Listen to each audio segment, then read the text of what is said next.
시카고 윈TV 미주 핫뉴스입니다. 조 바이든 대통령이 내년 대선에 출사표를 던짐에 따라 도널드 트럼프 전 대통령과 리턴 매치가 이뤄질지 주목됩니다. 바이든 대통령은 트럼프 전 대통령을 겨냥해 위협받는 민주주의를 지켜야 한다고 주장한 반면 트럼프는 바이든 대통령에 대해 미 역사상 가장 부패한 대통령이라고 비난하고 있습니다. 온라인상에서 25일 재선 도전을 공식화했고 카멜라 해리스 현 부통령이 다시 러닝메이트로 2024년 대선에 함께 나설 것으로 알려졌습니다. 바이든 대통령은 미국 민주주의가 여전히 트럼프 전 대통령으로부터 심각한 위협에 직면해 있다고 주장했습니다.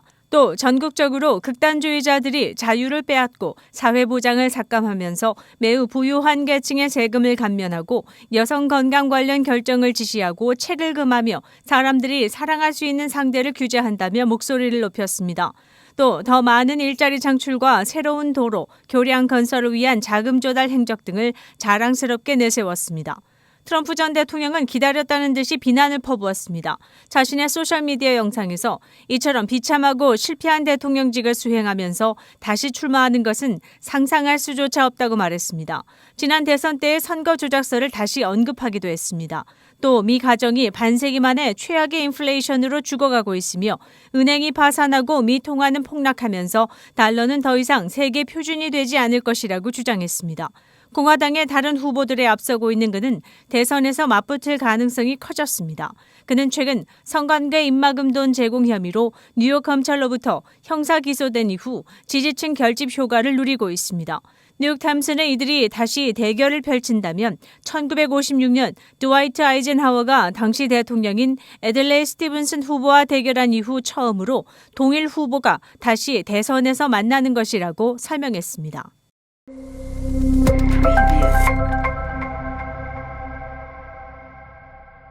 미국 워싱턴주가 AR-15 돌격 소총과 같은 반자동 소총 판매를 금지하고 총기도 즉시 구입하지 못하도록 하는 법안을 통과시켰습니다.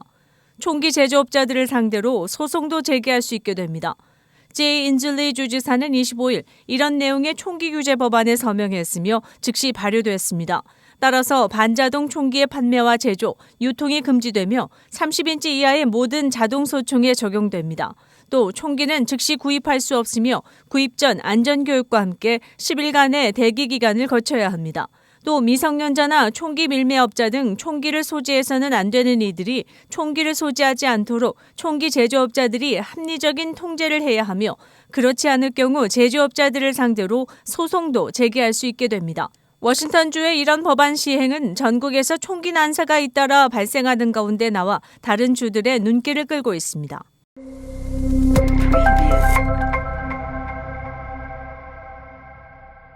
세계 2위 담배 업체인 영국 브리티시 아메리칸 토바코 BAT가 미국 법무부로부터 대북 제재 위반 혐의로 대규모 벌금을 부과받았다는 소식입니다. 과거 북한에서는 BAT의 담배 브랜드 던힐이 인기를 끌었고 미국은 예언가로 알려진 김정은을 견제하기 위해 담배 수출입에 대한 대북 제재를 추진한 바 있습니다. 연방법무부는 25일 BAT가 대북 제재를 위반해 담배를 수출한 혐의에 대해 6억 3,520만 달러의 벌금을 받고 기소유예해주는 안에 합의했다고 밝혔습니다. 이는 단일 대북 제재 건으로는 사상 최대입니다.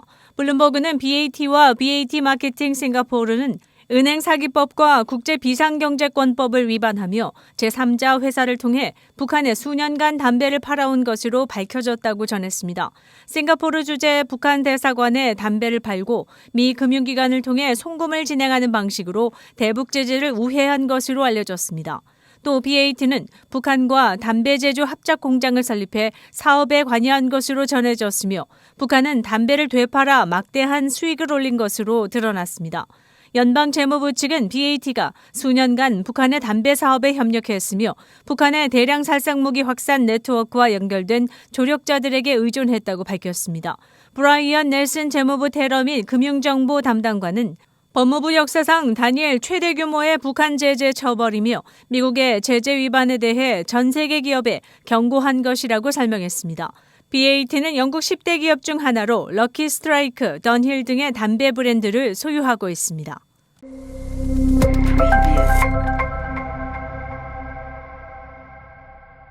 한국이 자체 핵무기 개발을 포기하는 대신에 미국이 북한의 공격과 관련한 미국의 핵 대응 협의에서 한국에 더 큰 발언권을 주기로 합의했다고 월스트리트저널이 26일 전했습니다. 이 합의로 한국 정부는 자국 방어를 위한 미국의 핵무력 사용에 관한 논의의 자리에서 위치를 차지하게 됐으며 미국은 여전히 핵 공격과 핵 작전의 실행에서 지휘권을 보유한다고 월스트리트저널은 덧붙였습니다. 한미 양국이 워싱턴 선언이라고 부르는 합의안의 내용입니다. 즉 미국은 핵무기의 잠재적 사용에 대해 한국과 협의하기 위해 모든 노력을 기울인다는 점을 공식 약속한 것이라는 지적입니다. 한미는 핵협의그룹을 창설하며 양국은 정기적으로 만나 확장 억제 방안과 핵무기가 사용될 수 있는 경우를 논의하게 됩니다. 이 협의는 분쟁 시 미국의 핵무력을 지원하는 한국의 재래식 군사적 역할을 포함하는 시나리오로 이는 나토도 유사한 프로그램을 가지고 있으며 핵 공격을 수행하도록 설계된 전투기를 비핵 국가의 전투기가 호위할 수 있는 것이라고 월스트리트저널은 소개했습니다. 또 새 협정은 미국의 약속, 즉 북한이 미국 영토에 보복할 수 있는 위험에도 불구하고 한국을 방어하기 위해 필요하다면 핵무기를 사용하겠다는 미국의 의지에 대한 한국 내의 우려 증가 추세가 그 배경이 됐다고 설명했습니다.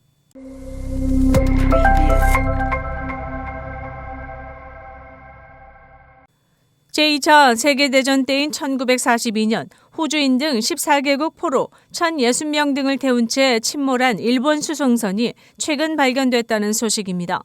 81년 만에 4,000m 심해에서 발견됐습니다. AFP 통신에 따르면 지난주 해양고고학기관 사일런트 월드 재단은 필리핀 루손섬 북서쪽 남중국해 4,000m 심해에서 침몰한 수송선 몬테비데오 마루호의 위치를 찾아냈습니다. 이 재단은 5년간의 준비 작업을 거친 다음 올 4월 초부터 본격적으로 이 수송선의 위치를 수색해왔습니다. 탐사팀은 음파 탐지기를 장착한 수중 자율주행 탐사정 등 첨단 기기를 동원한 덕분에 12일 만에 몬테비데오 마루호를 찾아냈습니다. 제2차 세계대전 당시인 1942년 7월 1일 필리핀 인근 해상에서 미군 잠수함의 어뢰 공격으로 이 배는 침몰했습니다.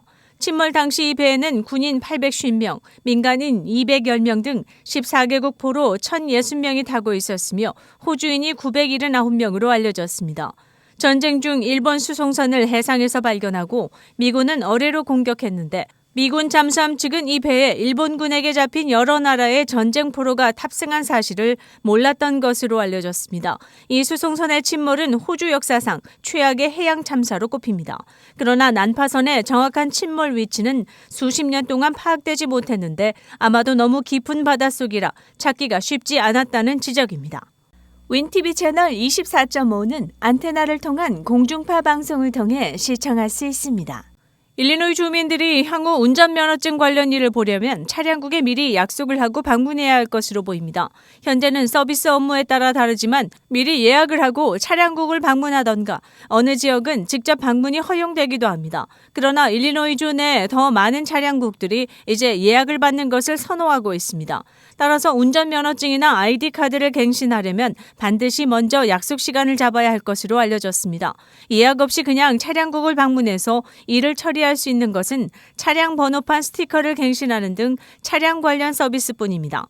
주 총무처 측은 주민들이나 차량국 내 직원들에게 이런 운전면허증 관련 예약제 시행은 업무 시간을 절약하고 신속한 서비스를 가능케 한다고 밝혔습니다. 향후 만약 예약 없이 차량국을 방문하더라도 직원들로부터 적절한 안내 서비스를 받도록 조치할 것이라고 덧붙였습니다.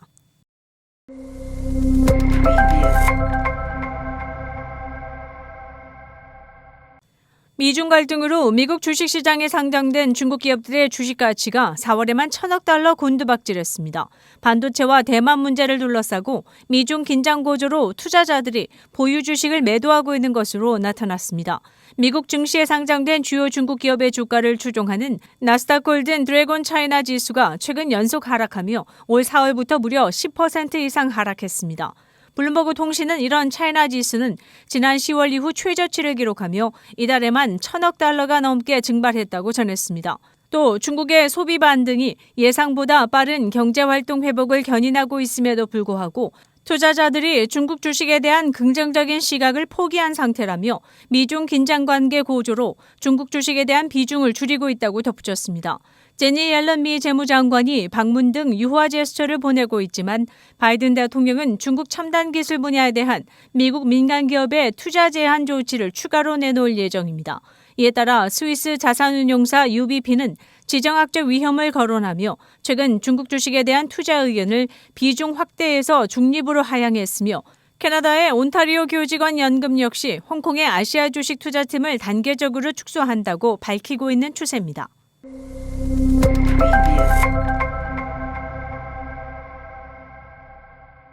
조 바이든 대통령과 질 바이든 여사가 윤석열 대통령과 김건희 여사를 위해 주최하는 국빈 만찬에 할리우드 배우 엔젤리나 졸리가 장남 매덕스와 함께 참석한 것으로 알려졌습니다. 영국 데일리 메일은 26일 백악관에 국빈 만찬 내빈 200명 중 졸리와 아들이 포함된 것이 확인됐다고 전했습니다. 졸리는 평소 국제정치, 난민, 여성 문제 등 정치 활동에 관심을 가지고 왕성한 활동을 펼쳐왔습니다. 여성폭력방지법 승인을 위해 국회를 찾고 그 법안의 대통령 서명 자리에 딸과 함께 지켜보기도 했습니다. 그의 아들 매덕스는 캄보디아 태생으로 생후 7개월 당시 졸리가 입양했습니다. 2019년 연세대 언더우드 국제대학 생명공학 전공으로 입학해 인천 기숙사에 이어 서울 신촌에서 학교 생활을 한 것으로 알려졌습니다. 졸리는 입학 당시 직접 송도 캠퍼스를 찾아 둘러본 바 있습니다. 한편 질 바이든 여사가 만찬 준비를 맡았는데 고추장 소스를 곁들인 게살 케이크, 소갈비찜, 바나나 스플릿 등 양국 스타일이 조화를 이룬 음식들이 준비됐습니다. 시카고 한인동포 일간지 한국일보는 전자신문으로도 배포됩니다. 시카고 한국일보 무료 신문은 가까운 한인식당이나 마켓에서 볼 수 있습니다. 뉴스24에서는 여러분의 제보를 기다립니다.